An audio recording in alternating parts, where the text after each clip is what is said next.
Okay, my friends, here it is. The Monday morning live stream at the Thrive Like a Viking headquarters. Zone 5/6. I guess that doesn't really matter here. Let me know if the sound is sounding good. Yes. Let me do the sound check real quick. Artificial. Let's see, what did I just say? Okay, guys, so, we were going to have a different topic. We were going to have the topic, what you are not. But something was telling me that someone doesn't need to hear that today, in fact, because so that's enough for me. So we just changed topics to artificial intelligence, all right? Because the other topic, that's like really advanced class, and so we will get there at some point. But for now, I really am curious to see what you guys' interpretation of the artificial intelligence is. All right, we had a little bit of talk on Saturday on the Gardening Thrives live stream, but I want to get you guys' understanding. So if you're watching this after the fact, make sure that you leave your opinion in the comments. We want to know, all right? Because we're going to discuss artificial intelligence, its role in our lives. How much of it are you willing to accept? Are you excited about it? Are you a proponent? Yes. This is going to really help humanity to evolve in some way. We'll go through the different levels of it. We'll also discuss what is intelligence? What is artificial intelligence? And is it what everyone is thinking that it is? So let us see here. I don't see anybody did the sound check. Nobody heard the sound check. Okay, let's do it one more time. Sunshine. I hope it's working. Hope it's working. Can you hear me? So we're going to do the meditation and then we are going to discuss the topic, okay? All right, good. Muddy Paws, good to see you. Val, good to see you. Ever Faithful. Lisa T, Jody K, Donald Hughes, Freebird, yes, good to see you. Maniac, Ms. T, Pam. All right, guys. Everybody is here. And if they're not, then they should be, okay? So let me see what you guys were talking about here. Yes. Pam talks about Herrick Kimball. Scrolling through Facebook. Yes, Herrick Kimball's got a lot of good ideas, guys. His mini bed on plastic idea is a wonderful technique. Now, I've used modified versions of that for many years. And, well, this is for the gardening channel, but you guys will see on the gardening channel, I have one this year, Thomas Doyle's method of plastic sheet gardening. It's a 40 by 50 bunker cover, thick plastic sheet that we buried. We buried the corners of it, and then we just burned holes and plant inside of it. It's a zero work garden. You don't weed it, you don't water it, you don't fertilize it. All you do is plant and harvest. That's it. So that is sort of in the experimental phases for you guys. Although I've been doing it for years, so I know it works.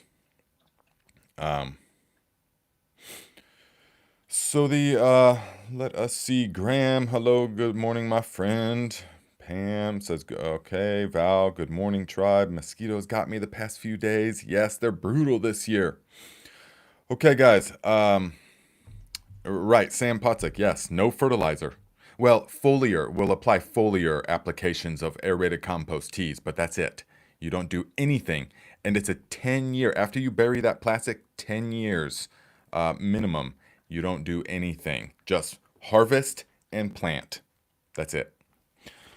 So, guys, this is what we're going to talk about. We're going to do the meditation, but then we're going to talk about something like this. I don't know how cued into artificial intelligence you guys are, but as a content creator and as someone who's interested in this, I'm very up on it.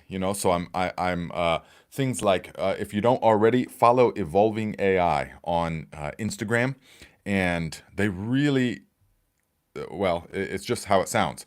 It's the AI #1 AI community, so it tells you the things that are it shows you things that are happening.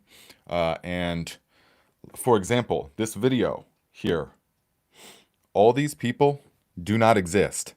None of these people exist. None of the scenes are real. There's no set, there's no movie set, there's no nothing. This is just This is just all totally AI. And wait till they get to the Baba. I couldn't hardly look at that one. I couldn't believe it. And so, guys, they've come so far just in the past 6 months. Just in the past 6 months. Because it used to be that you could tell the AI. I mean, just last year, you could tell, okay, well, because the AI was getting the fingers all wrong, the teeth were all wrong, all kind, it just looked off. Not anymore, guys, not anymore. You cannot tell. So we're going to get into the implications of this here, spiritually, but also economically. Oh, we'll get into the implications of it. So, but first things first, my friends, we got to get the mind right. So what does that mean? That means all together, all over the world, we're going to have a brief meditation where we are going to drop into the meditative state of mind. And we will see that it doesn't matter where you are. If you're in South Africa, if you're in Ireland, if you're in USA, none of that matters. We can connect. Literally, you can feel it. During this meditation, literally open yourself up to the feeling of the others meditating, like different neural links in a mind. Together, let us take 3 deep conscious breaths to begin. Breathing fully in. Hold. Let it go. Again, breathing fully in. Hold. Let it go. Last one, fill the lungs. Hold. Hold. And let it go.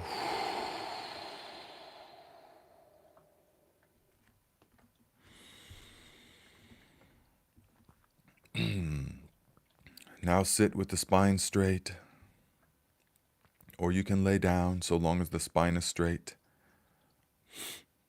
Even if you're driving, just turn your seat upwards so it is straight. The spine needs to be straight. But other than that, you just relax the body.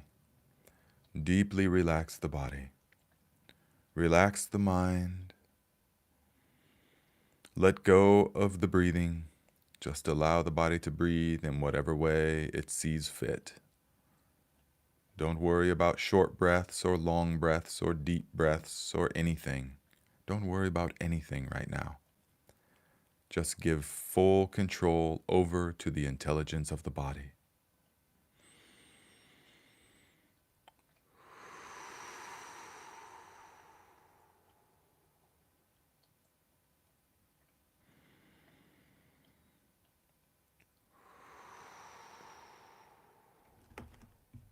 As you breathe in,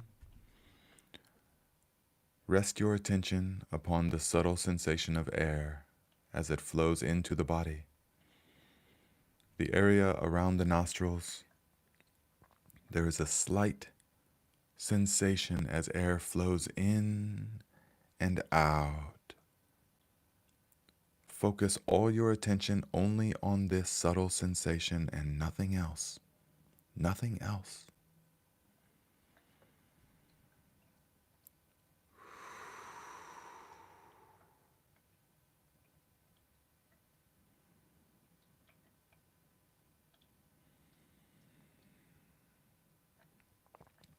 Entirely empty your mind of any thoughts or worries or plannings for the future or judgments.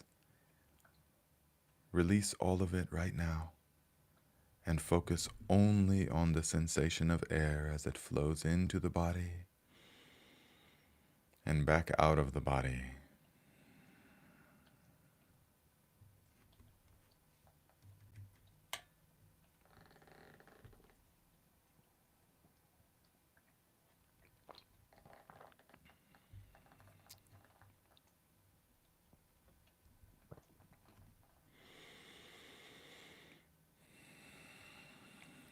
Now, many of you will notice that although you have given the command to the mind to rest entirely upon the sensation of air, the mind does not listen to you. The mind does what it wants to do. It says, no, no, we're going to fantasize about what we're going to do on vacation in 5 months. Or we're going to remember that argument we had yesterday with my sister, or 5 years ago with my mother. All of that is totally irrelevant to the present moment, and it is the useless habit pattern of the mind, the ego mind.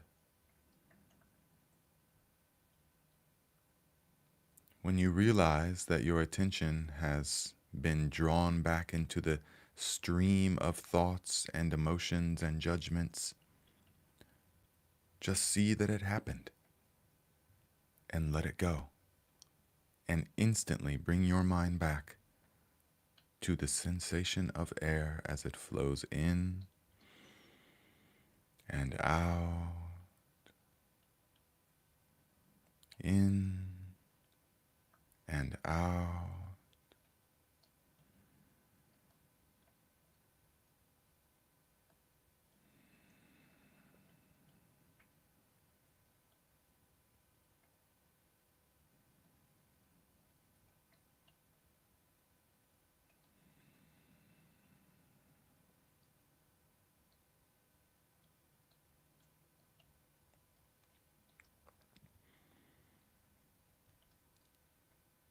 If you notice the mind is active, trying to cause disturbance, trying to grasp onto something, the next thought, the next emotion, the next memory, the next. Observe this habit pattern of the untrained mind.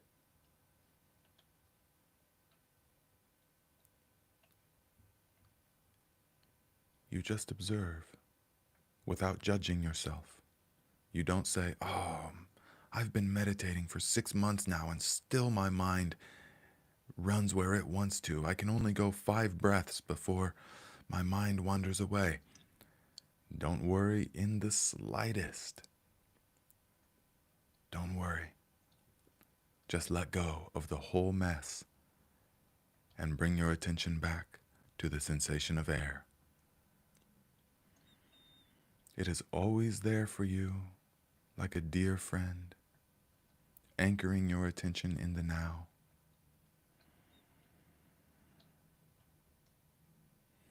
Always your breathing is there.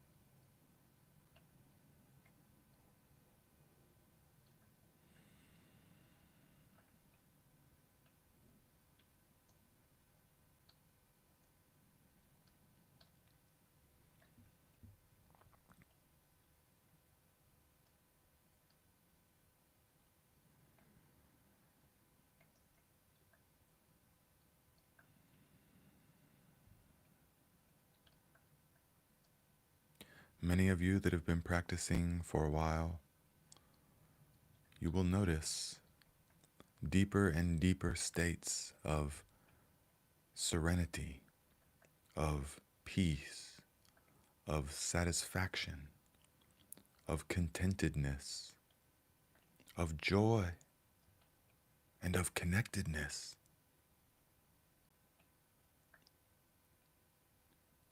These states of mind, of being, do not come from outside of you. They are your natural state. They originate from within. And they are what's left when you get rid of the incessant stream of inner dialogue, inner judgments, others and yourself, judging others, commenting on everything.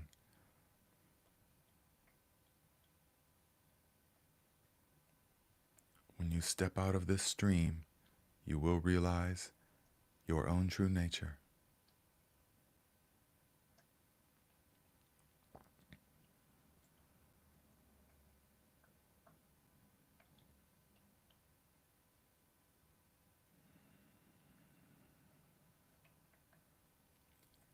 Together, Let us take 3 deep conscious breaths, breathing fully in. Hold. Let it go. Breathing fully in. Hold. And let it go. Last one. Fill the lungs. Hold. Hold. Let it go.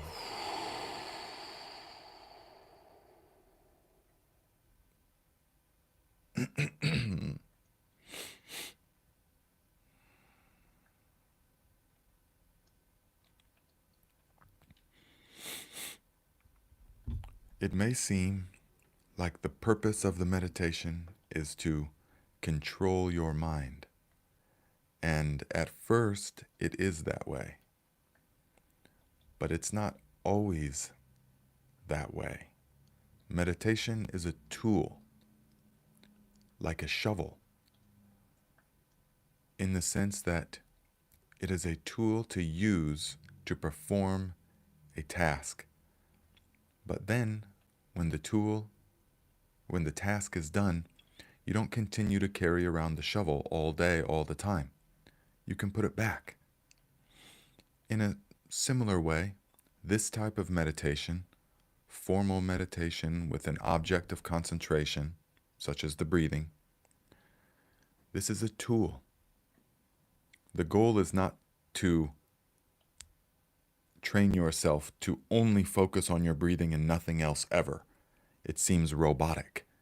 To the ego mind especially, it seems, well, where's the joy? Where's the, you're just, okay, I'm just a robot. I'm not going to think anything. I'm just going to only breathing.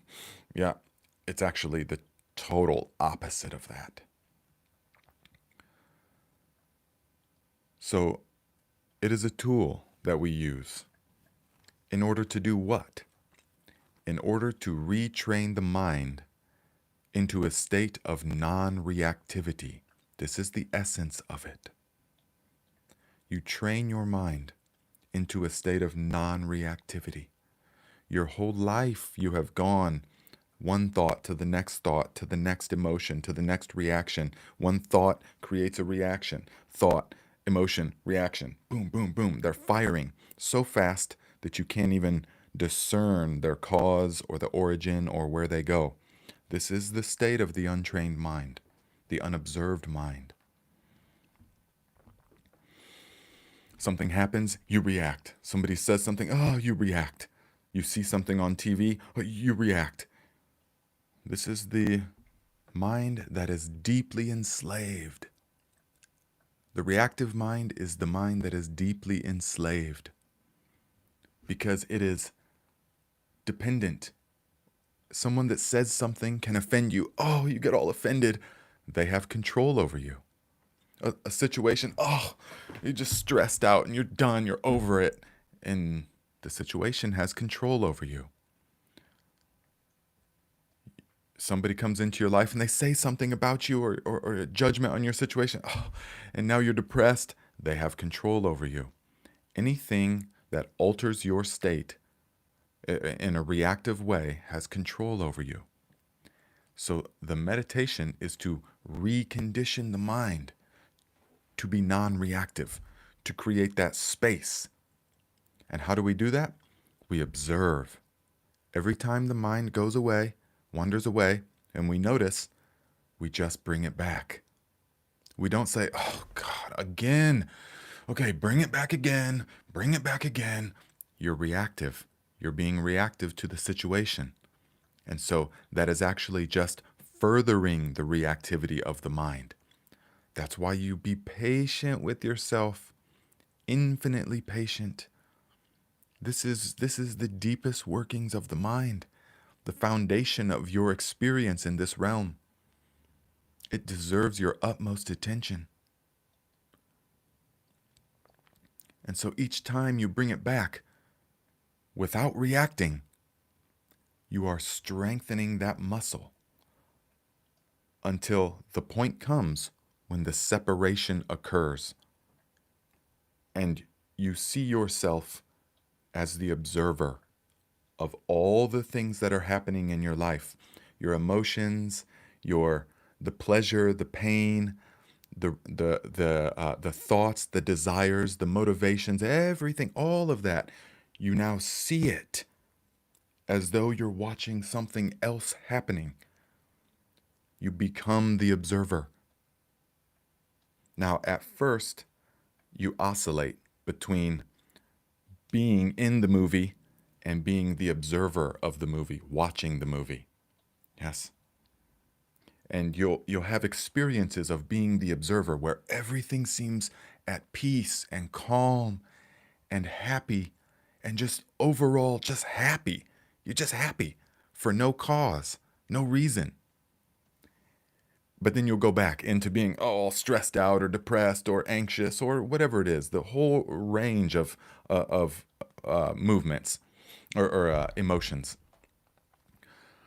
But there will come a time when you, with enough practice, when you step fully in to the realization of the observer and you never go back because the fracture is for good. Yes. So, Sir Otto Egg says, correct that. Once you have achieved the observer, it is important to be comfortable alone. Yes, yes, it is important to be comfortable alone. That naturally will arise. But also, there is no more feeling of aloneness because you are all that is and ever has been and ever will be. You are all. There is no loneliness, there is completeness. Definitely. But yes, the need to be with people all the time to distract yourself from the emptiness you feel inside, that goes away, of course. And it doesn't really make a difference if you're with people or not. You tend to prefer being alone unless you can be around people who are also at least on the path of actualization. That are at least wanting this knowledge, wanting this experience, knowing that there's something more. You just your time with people that just want to watch Netflix and eat ice cream and just, did you see what happened on American Idol or whatever it is? I mean, you see, I'm still referencing American Idol. I don't even know what any of the shows are anymore. Those kind of people just drift out of your life because you're vibrating totally differently now. And that's fine. It's not anything against them. It's just a compassionate sort of, it's just the nature, the law of resonance. Yeah. So it's very important. The people that you hang around is very important. The law of resonance, because you will start vibing on different levels. Yes. Unless you are the high, it gets to a point though when nothing matters. Nothing, it doesn't matter. The vibration of other people, the situation, none of that matters because you're vibing so high that it's impenetrable by lower frequencies. None of that matters. The darkness, the demonic kind of thing, none of that matters anymore. Once you get to a certain type of frequency, because you're impenetrable. So, okay, so let us talk about the topic, guys. So now we spend a lot of time with meditation because everything is about the practice, guys. Everything's about the practice. And as we become, as the winter approaches, I'm going to make actual videos about the cold training and the breathing and the sauna therapy. So those are all meditations as well. So it's not, meditation isn't just like one thing that we do 10 minutes on Mondays. No. We bring it into all aspects of our life. That's why we use the breathing. It's always there.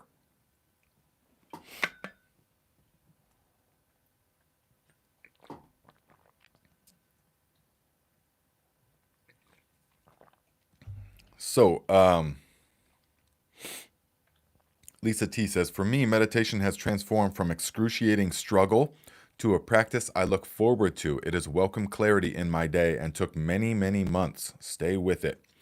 Lisa T, there we go. See, that's what it's all about. You know, if you guys go and watch my Thrive Like a Viking channel, those are videos I made like 5 years ago. But there's one called I Meditated for 10 days, or I took a vow of silence for 10 days. And it expresses. I was making those videos back when I really needed to express myself. I was really seeking hard at that time in life. 5, 6 years ago, I mean, I was, yeah. So watch that video though, and it can explain the meditations can be excruciating. For a lot of people, it's the most difficult thing they've ever done. Meditations, sitting with themselves. That's why so many people go their whole life trying to escape themselves. And as they get older and they get older, it just crystallizes, it manifests in different ways. Yes? So, guys, yeah, Sam Putzik says they were all getting paranoid that you were an AI on Saturday. I know. It's funny. But guys, so what do you think about this, okay? AI. So I mean, we see, yes, none of these people exist. All right, none of those people are real. Now, another thing, and I want to show you, okay, is so let's see here. Neither is this person. This is 100% fabricated. Look at that. Okay, so you guys have to understand what is going on with this. So, so the the plan has been to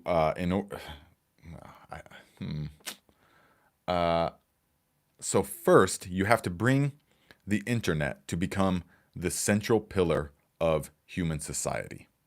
This is what it was designed for by DARPA back in the day.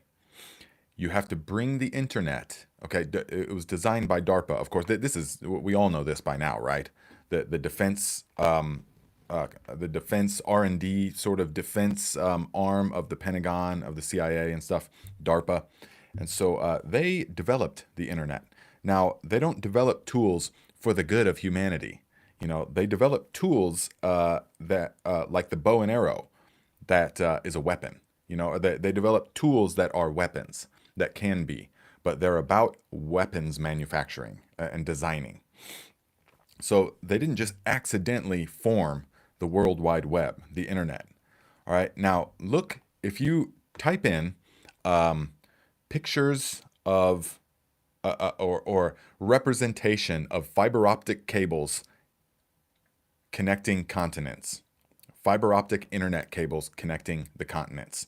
And many of you might know this, but many of you don't, that the internet is literally cables strung all over the world. All over the world. Okay? I mean, thousands and thousands and thousands of miles laid at the bottom of the ocean, all the way across. Look it up. And I've watched documentaries on this, on how they do this, but also look up just the representation of it, and it blows your mind. And you can see it. Visualizations are really good, so you can see that, wow, it's all literally entangled together. It's all connected. All right. So it is. What'd you say thanks, Grandpa, for? Are you talking to me? So the it is all absolutely connected. And so you have to first bring the internet to be the central pillar of human society. Everything that we do has to be on the internet. So the way that we communicate with one another, check.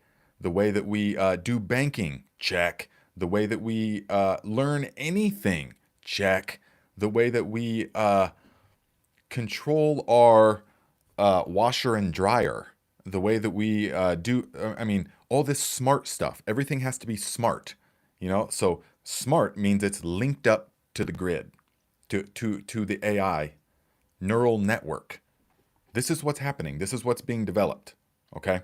I could go on and on and on about this, but many of you already know these things.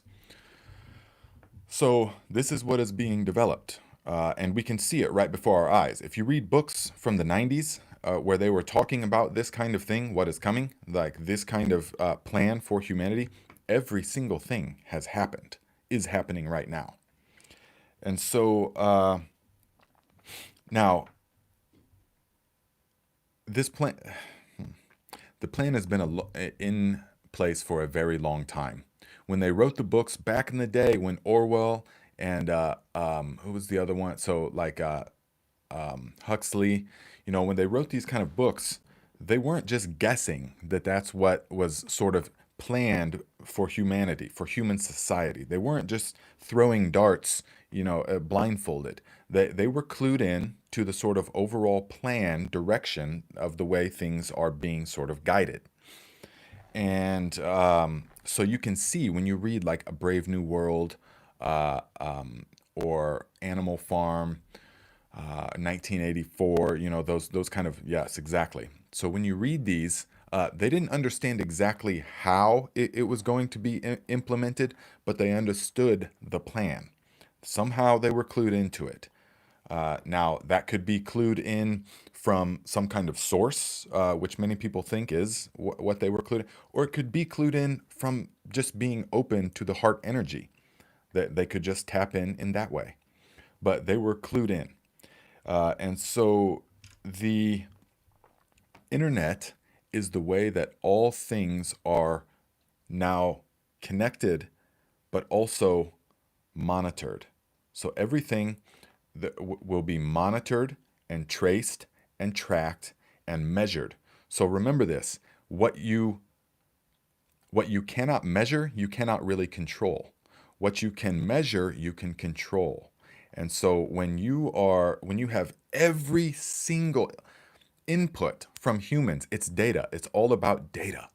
So every like, every dislike, every reaction, you're doing things, and the facial recognition technology is reading your face, your facial expressions. How many of you know that when you're staring at your screen looking at things, the camera can read the slightest little reactions in your mind, and it uses what is on the screen to essentially map out human reactions. Now, do this for enough time and over enough millions and millions and millions of people, then the central processing unit, the quantum computing unit, will learn everything there is to know about the human psyche. It's all about data points. And so we are fast approaching that. Every time that we use social media, every time that we interact with the internet now, every time we interact with the Chat GPT or any of these things, we are training and programming the ultimate AI system. Yeah? Now people say, well, the internet, no, see, the internet, how it works is that it's on everybody's computer. It's a combination of everybody's computer and stuff. And so it can't have a central authority. It can't have a central processing base where things go through. This is not true. The internet definitely has a central mind, and it has from day one, and it was designed that way. And so these algorithms can read everything, every mention of everything, every reaction to things. It's become so good at gauging human reaction that it knows exactly what words to use in order to incite the most conflict, or in order to incite a reaction from people. Yes, Ms. T, we are all being studied. Yes, even deeper than that, we are collectively programming the AI system. This is not even really this is not like conspiracy in any way. This is just open right in front of our eyes. All this stuff I have researched, and you can do too, independently over the years. Tons of documentaries and videos and podcasts and books and things like that, all leads to this understanding. I'm not just saying these things because I watched one doomsday conspiracy theory type thing. No, this. I know these things are happening, and connecting all the dots as well, and reading older books before the internet of how they could describe things that are currently happening. So now the thing is, okay, so Val says, where is AI heading? What's to come? What does it mean to humanity? I feel it's not a good thing. Invasive. Yes. And so, what we're talking about here, AI. Now, what does that really mean? What does that mean to you guys? Now, it means different things to different people. So the um, it means different things to different people. Now, AI, a lot of people, because of movies, of course, are under the misconception that artificial intelligence is synonymous with artificial consciousness. That it's, oh, machina or machina, whatever, that it's artificial consciousness. And that is not, and so they're looking for that. They're looking for the Terminator. They're looking for some kind of artificial consciousness, but that's not really what it is. Because let's be honest, humanity doesn't even understand its own consciousness, really. Yeah, it still thinks that consciousness is in things, that it's in things out here, instead of realizing all of this is happening within consciousness. There's nothing but consciousness. Yes, there's nothing but consciousness. Everywhere, every single thing. There's nothing that is not conscious. If there was not a conscious sort of intelligence within this glass, the atoms wouldn't know how to conform. They would just disperse. There would be nothing holding them together. It's the consciousness that is holding everything that appears to be solid. Without consciousness, there is no thing. So that's the fundamental misconception. But that will be later. That is for a different time. Now the AI, though, a lot of people think it's artificial consciousness, but it's artificial intelligence. Now we're already using artificial intelligence, right? The how many of you now how many of you can remember? I know you older guys can remember, but when you were young, trying to use a calculator in math class, and the teacher was like, "Well, that's great that you came up with the answer, but you're not always going to have a calculator in your pocket, now are you?" Little did she know that we do have a calculator in our pocket all the time. And there will be in another 5, 10, 20 years at most, even these will be obsolete because we'll be looking back and we'll be thinking, gosh, do you remember when the internet was external? Do you remember when we had this little device that we could lose and that we had to charge with batteries and stuff? Ha ha ha, how primitive, because it'll all be implanted already. And don't think that because you guys don't want this to happen, that it's never going to happen. Because all they have to do is wait till us older cats die off. And the newer generation is going to welcome this kind of technology. In another generation or two, they will, with open arms, they're going to welcome that kind of technology. Because they're going to be tired of losing their phone all the time and having to redo all their passwords. That's why. Or it'll be a better interface for their Call of Duty games, things like that. So, where's it all leading? Just as Orwell said, you will not be able to distinguish fact from fiction. You will you will not be able to tell what is real and what is not real. You will not be able to, because the internet has become the central pillar of the human society. Okay, already it is, but even more so. 2020 was the dividing point. We are now in the digital age. And so it is at the central pillar of human society now. And so everything is done around the internet. Everyone gets all their information from the internet in some way. Now, with the AI and how rapidly it's emerging, you will never know what is true anymore. You see a video of some foreign president giving a speech, and that could very well be absolutely fabricated. The voice, everything could be fabricated. And here's how it works. You are in your own echo chamber. The internet is so intelligent now. You are in your own echo chamber. So you could see a video of some foreign prime minister giving a speech that is totally not real. And then it would just go away. It would just dissolve. And you kind of try to maybe look for that again sometime. You'll never be able to find it. But it is implanted in your mind the image that Venezuela is this and this, has this and that opinion. And it's shaping your whole world view. It can do this. It can do this right now. It's beyond it's already here. That's the thing. It's already here. It came so fast. You already do not know what is real and what is not if it comes through any of these devices. So,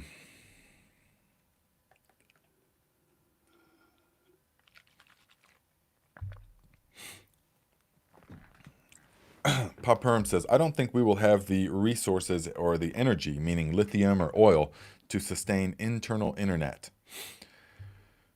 We don't know. We don't know about that. Now, many people,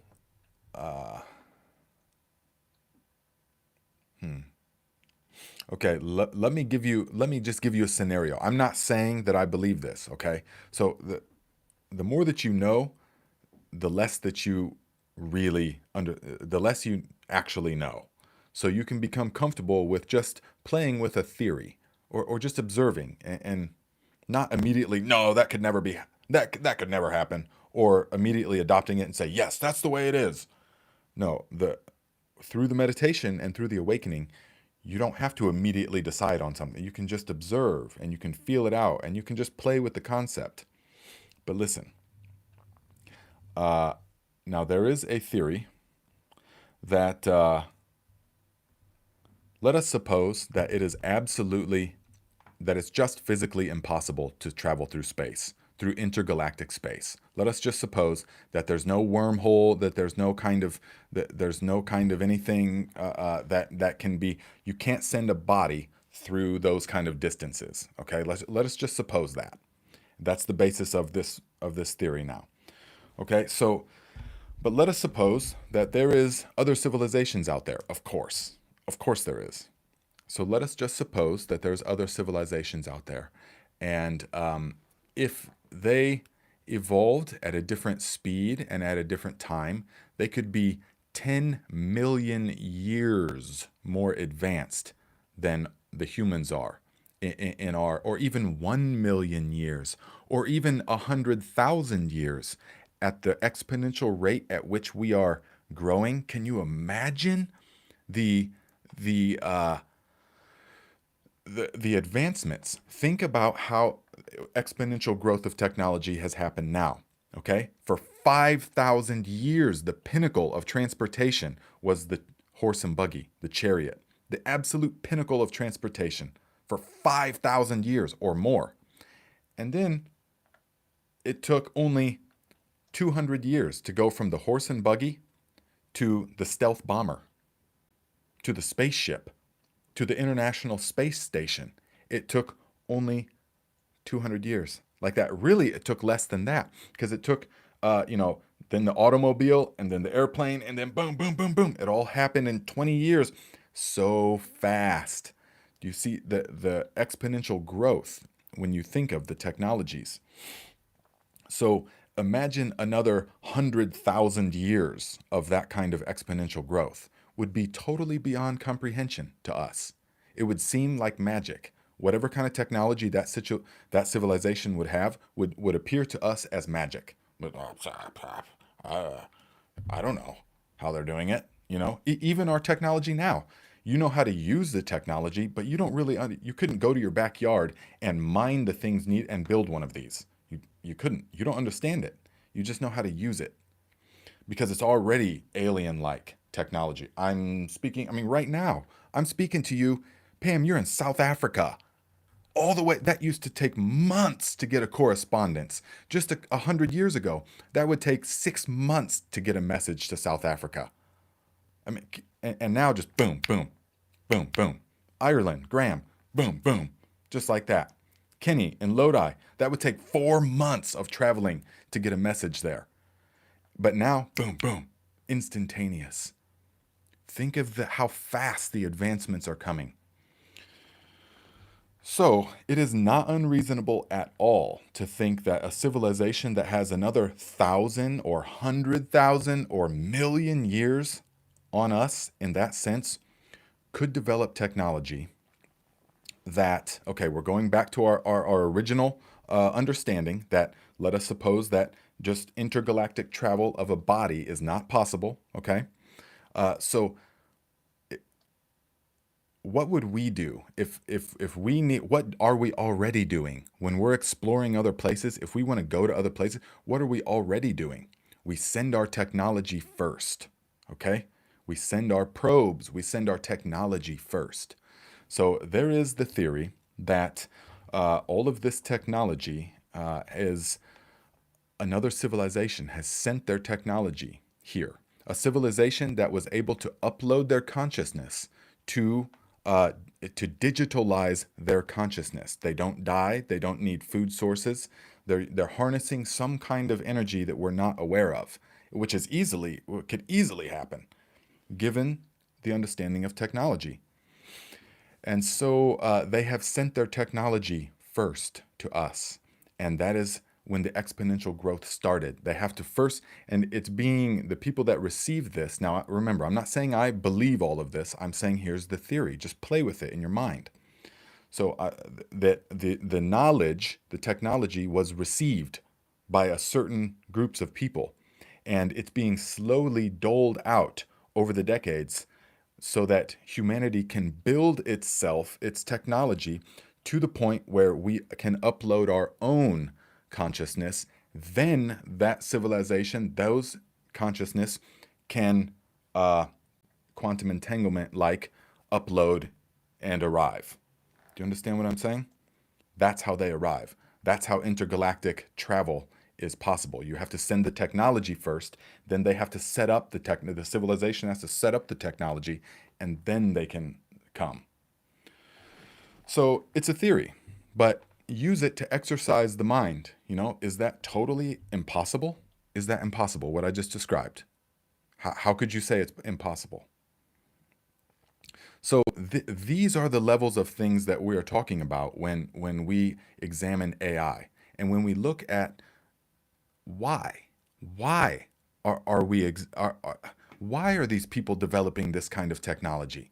It's almost totally useless. Don't you see what it's going to do for human interactions? Don't you see what it's already done to human interactions? It's already making us more Borg-like. It's already making us less connected to the natural world. I mean, the kids born today have zero survival skills. Zero.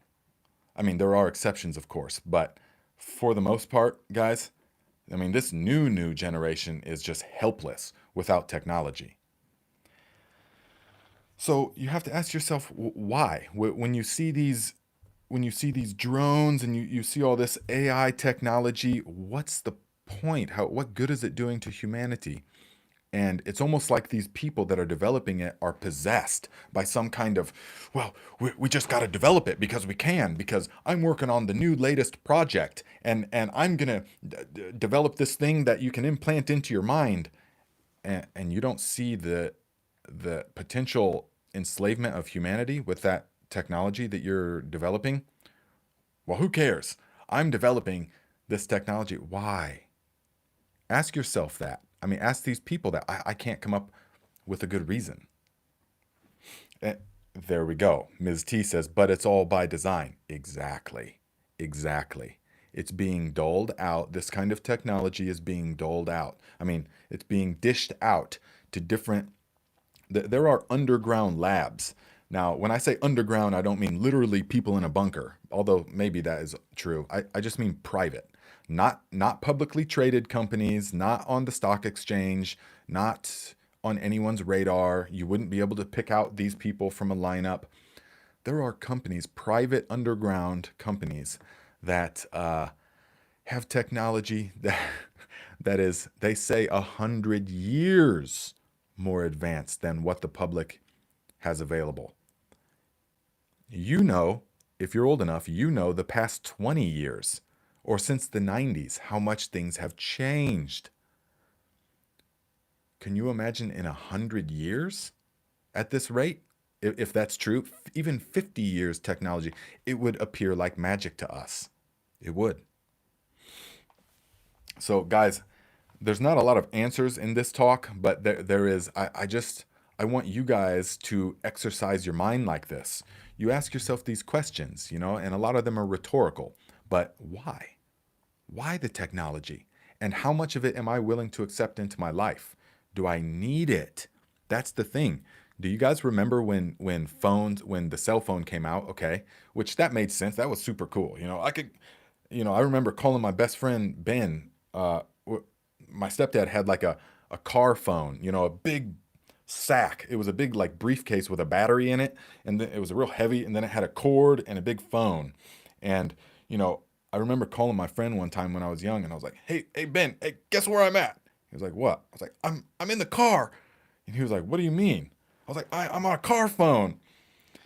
That was not that long ago. Okay, so that stuff was cool. But then, do you remember when text messaging came out? And everybody was like, well, okay, I mean, it's cool, but why would I sit there and type out a text when I could just call you, right? I was the same way. I didn't even get a cell phone until I was like 21. And then now, all of a sudden, that's all I do is text. I don't even call. I'm like, well, why didn't you just text me, instead? So it's all people just adapt. People just adapt. But if you throw all this technology out at them all at once, they will reject it. This is why it has to be dished out slowly, because the people have to adapt to it. Because remember, the human being is a marvel of adaptation. That is our superpower. That's what we do, is adapt to good or the bad. And so you dish out this technology and make it appear necessary in our lives, and people will just adapt to it and take it in. Take it in. Right now, all you guys are saying, I'll never get the implant in my mind, the Neuralink. Okay, but and I agree, I will never be getting it. And I know you guys are truthful when you say that. But as time goes on, some people will change their mind when all of a sudden the allure of just being instantly connected to the internet, of having an implant in your mind to where it it it I can't think of the word, but it enhances your memory capability. I mean, there will be it will be so the allure will be so great, people will not be able to resist, because the people that do use the technology will be like they're superhuman, okay? And the people that don't use the technology will get left in the dust. Think of that, all right? Think about, let us just examine, think about like the Native American tribes, for example. If the tribes that adopted the firearm won, they annihilated the tribes that didn't adopt the firearm.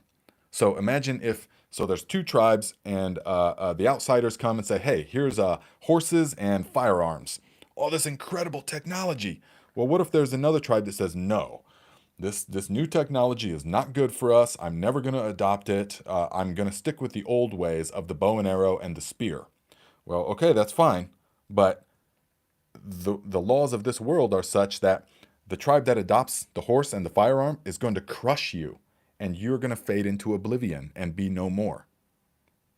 So it's very much like that with the AI thing. So we can all just say, no, I'm not going to use it. I don't care. We're going to get left in the dust, because the new technology is coming whether you like it or not.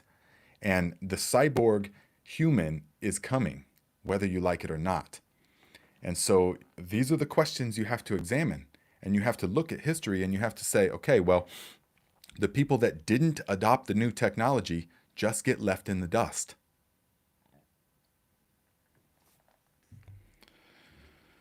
So, yes, Kundalini King says soldiers are using it now, have been for decades. Oh man, talk about warfare, guys. Just look up things about this war in Ukraine. And I know nothing about it except that it is a drone war. what is happening now, the pressure from that war is it's a race to develop the most sophisticated drones you can imagine. I've seen, and I'm just talking through YouTube videos, things insane. Uh, how far they've come with drones already. Hmm. Muddy Paws says, didn't they use Star Trek to prepare the public for technology jumps? Sliding doors, cell phones, Bluetooth, earbuds, etc. That is exactly how they do it. And most people have no idea that that's how it's done. That's how they do it. And what was the general feeling of Star Trek? It was for the betterment of humanity, to go where to push humanity. I forget what the theme, they say it over and over and over again, but it's all everyone just works for the betterment of humanity, and they use this technology and stuff. Yes, yes, yes, exactly. That's getting that generation ready to receive things like cell phones.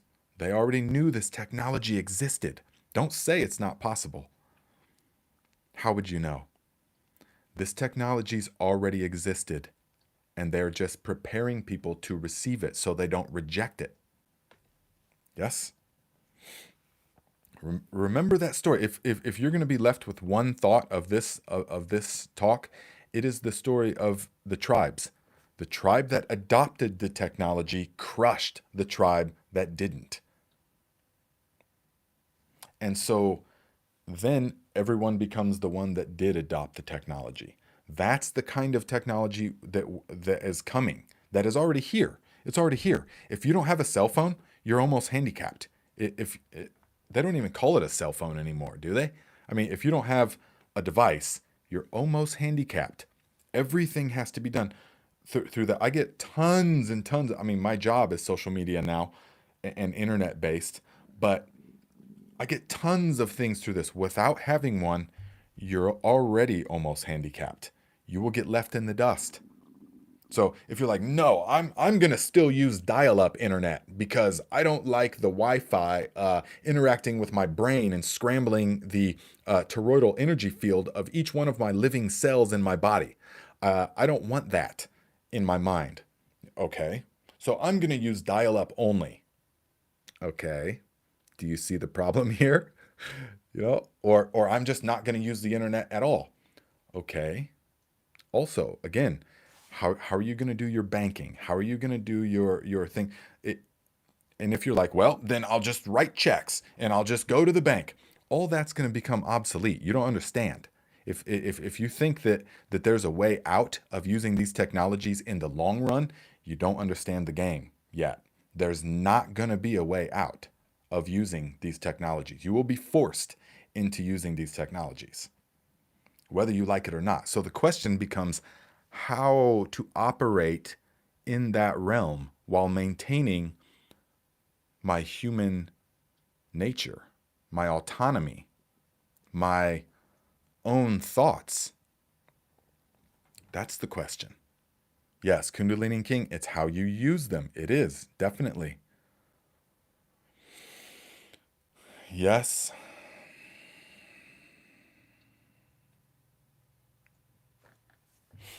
So, Susanna says, who is they? Yeah, that's a good question, isn't it? Now, there's different levels to that. One level is very simple: anyone that draws a paycheck by manipulating your opinion. That's a lot of people. That's a lot of people. It goes much deeper than that for sure, because paycheck is only the basis level. But there comes a point when you have all the money that there could be, when you literally make the money system, when you literally own everything that there is, that doesn't do it for you anymore. You need the power. The power. You need the power. You have no idea how deep the power trip can go. Shh.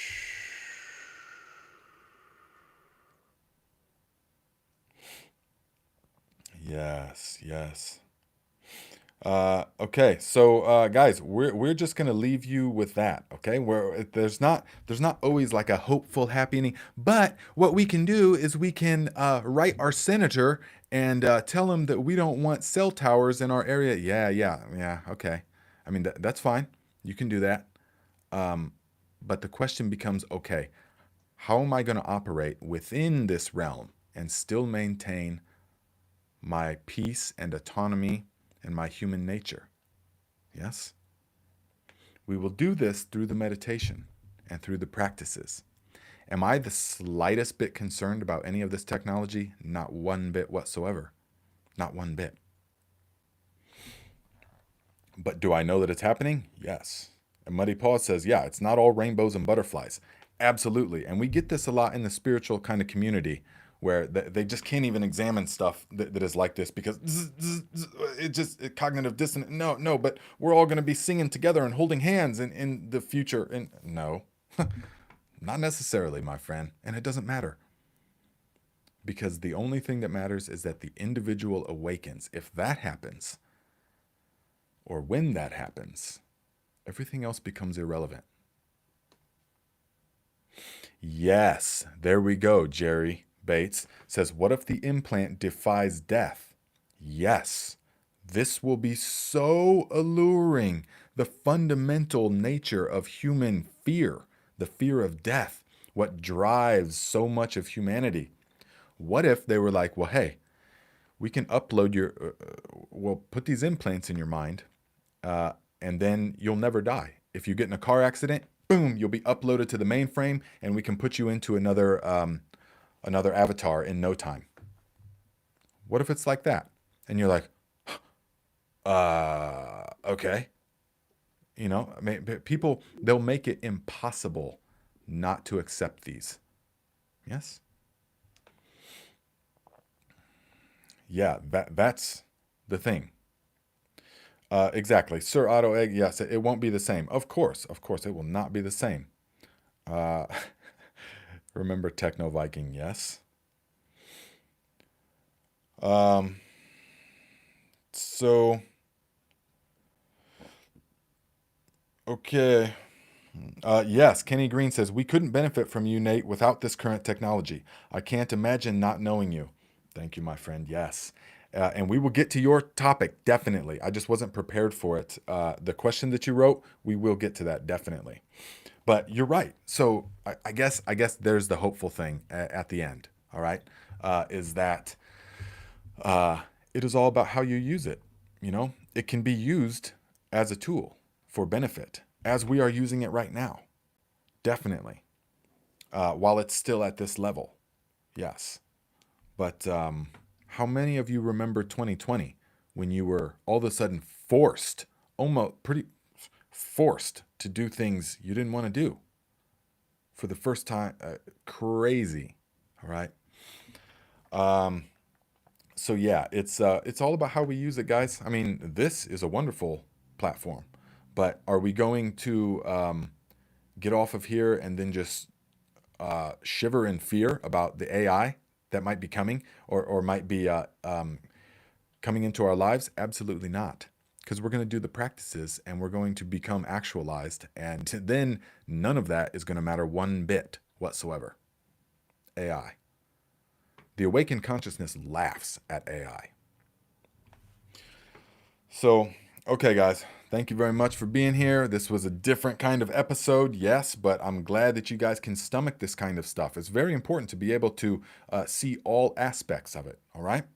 So, yes, okay, Kenny, just get on the Shilajit train. Definitely. I put a link in the description. If you guys want to get on that Shilajit, I think it's on sale today. There's a really good sale. It's normally for 5 packs, it's $150, but now it's $100. And that sale is probably going to go off today, but well worth it. That's only $20 for a little thing. That's maybe $20 a month, $20 every 40 days is how long it will take you to use one of those. Highly recommend the Shilajit, guys. Highly recommend it. So, okay, my friends. Infinite Spirit goes before me and opens the way. Infinite wisdom tells me what to do and what to say. Infinite Spirit goes before me and opens the way. Infinite wisdom tells me what to do and what to say. Infinite Spirit goes before me and opens the way. Infinite wisdom tells me what to do and what to say.